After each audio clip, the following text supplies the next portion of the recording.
Hi, y'all. Welcome back. This is the Knit+Sip podcast, and I'm Kate. We are talking about our very final project in the 12 months of beginner projects for 2024.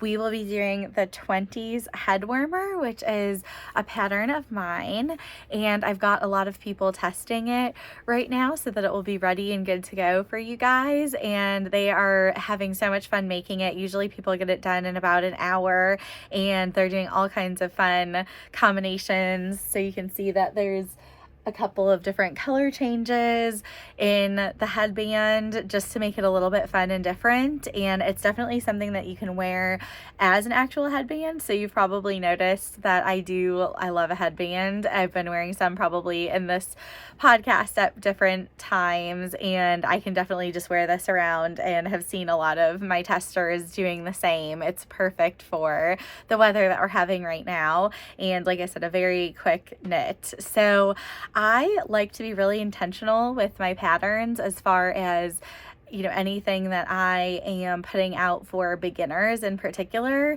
in that I like to build certain skills with the patterns. This pattern is done in rows of 20, and then you have a color change.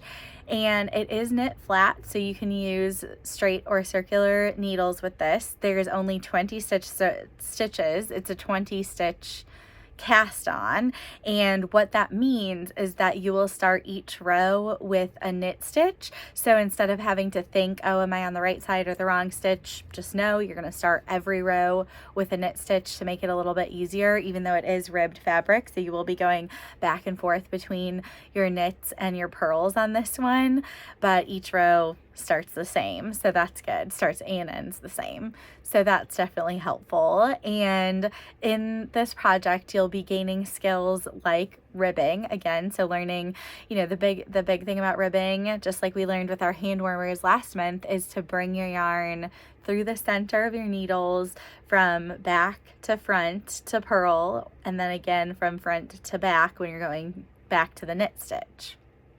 This project is really, at this point, if you've been keeping up with us through the other 12 months of beginner projects, this should be something that you can get done and, just like the hand warmers, give out as a really quick gift, or make quite a few for yourself. You'll definitely be able to get, if you have 2 skeins of yarn because you're doing the color changes, you'll definitely be able to get several of them out of the 2 skeins of yarn. It is not a yarn heavy project at all, not any kind of a big commitment, and something that you should be able to do in the very, very busy month of December very quickly. So a few yarns that I love for this project, I will show you some of my Chelsea yarns. So Chelsea Yarns has a great alpaca worsted base, and I will give you a look at those in just a second.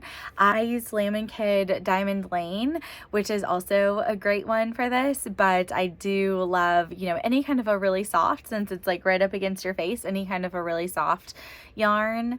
And another tip is that I love mohair, so anybody who knows me knows that I have this thing about trying to hold mohair with everything, so that if you are doing, a color change of any kind, it really helps blend everything together. I did not do that with this one because I wanted the color change to be bold, but for most things I do. So if you've ever heard of the Saturday Shrug pattern, I held the same mohair throughout it to blend the colors together, so that even though I did do stripes, it didn't look vastly different.